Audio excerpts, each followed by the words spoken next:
নমস্কার দর্শক বন্ধু। জ্যোতিষ শাস্ত্রের বিভিন্ন তত্ত্ব, এটা এক ধরনের একটা পদ্ধতি। যেমন রাজভঙ্গ হয়, আবার রাজযোগ হয়, মহারাজযোগ হয়, বিভিন্ন যোগ সম্পর্কে। এবারে আমরা রাশি থেকে বিচার করি। রাশি হলো আমাদের চন্দ্র ধরে করা হয়, আর লগ্ন মানে রবিকে ধরে। এর আগে ভিডিও বলেছিলাম যে 12টা লগ্ন, 12টা রাশি। তাহলে আমার মেষ থেকে আমি বোঝাবো, এবং 12টা লগ্নে রাজ্যকারী গ্রহ সম্পর্কে জেনে নিন। আপনার বাড়িতে বসে কুণ্ডলী বিচারের সহজ উপায় হবে যে রাজ্যকারী গ্রহ আপনার লগ্ন থেকে কোন স্থানে বসে আছে।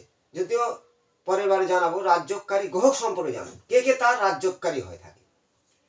যেমন 12টা লগ্ন আছে, তাহলে আমি মেষ থেকে ধরছি। মেষ লগ্নের ক্ষেত্রে রবি ও বৃহস্পতি রাজ্যকারী গ্রহ হয়। বৃষ লগ্নের ক্ষেত্রে শনি ও বুধ। মিথুন লগ্নের ক্ষেত্রে বুধ। কর্কট লগ্নের ক্ষেত্রে মঙ্গল।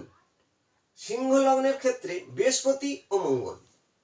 কন্যা লগ্নের ক্ষেত্রে বুধ ও শুক্র।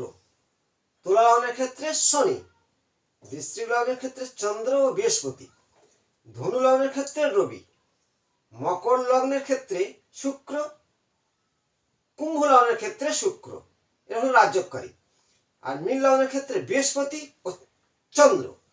এই 12টা লগ্নের কে রাজ্যকারী হতে পারে সে সম্পর্কে আমি বোর্ডে দিয়েছি, নিজেরা লিখে জানবেন যে আমাদের 12টা লগ্ন, সেই ক্ষেত্রে তার রাজ্যকারী কোন কোন গ্রহ হয়। এবার সেই রাজ্যকারী হলে তার কুণ্ডলী জানতে পারবেন যে কোন ঘরে চন্দ্রের সাথে বৃহস্পতি আছে মীন লগ্নের ক্ষেত্রে, তাহলে তার রাজ্যকারী হবে। এবং সিম্পল মীন রাশির অধিপতি হলো বৃহস্পতি। এবার মিত্র হিসেবে কয়েকটা দেখা, দেখো শুক্র, এই যে কুম্ভ আর মকরের মিত্র হিসেবে, শনির মিত্র হিসেবে শুক্র। যেমন ধনির হলো রবি, ধনু, বৃশ্চিকের চন্দ্র ও বৃহস্পতি। এই ধরনের তোলার হলো শনি মিত্র হয়। কন্যার বুধ ও শুক্র। সিংহ হলো বৃহস্পতি ও মঙ্গল। কর্কটের মঙ্গল, কিন্তু কর্কট রাশিতে অনেক প্রশ্ন থাকতে পারে যে মঙ্গল নিচস্থ হয়।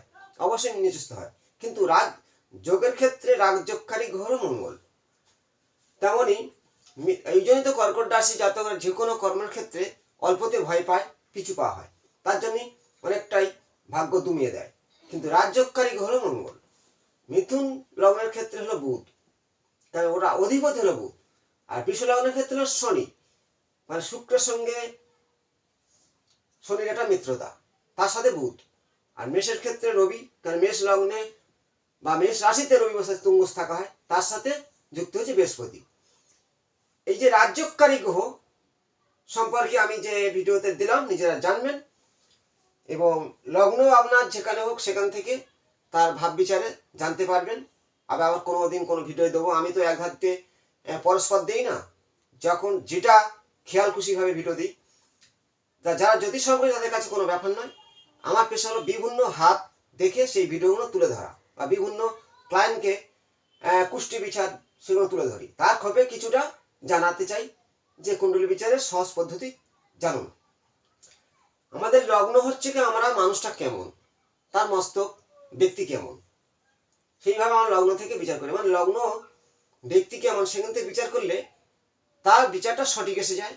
তেমন রাশি থেকে বিচার করলেও সঠিক আসে, কিন্তু অ্যাকুরেট হচ্ছে লগ্ন থেকে বিচারটা করা হয়। তাই লগ্ন থেকে 12টা লগ্ন আমাদের, এই 12টা লগ্নে রাজ্যকারী গ্রহ কোন কোন লগ্নের সেই সম্পর্কে আমি এই ভিডিওতে তুলে ধরলাম। প্রত্যেকে জানবেন। কিন্তু কোনো গ্রহ, এর আগেই বলেছিলাম যে রাজ্যকারী গ্রহ ঠিক, কিন্তু মার্গী, বর্গী বা অষ্টমিত বা ডিগ্রি বেশি হয়ে গিয়ে সে বিদ্যা গ্রহ, বা কোনো গ্রহ বালক, ধরো বৃহস্পতি আর চন্দ্র বৃশ্চিকের ক্ষেত্রে রাজ্যকারী, তাহলে সেখানে যদি বৃহস্পতি বিদ্যা হয়ে যায় 28 ডিগ্রি, তাহলে সেই রাজ্যকারী হয় না।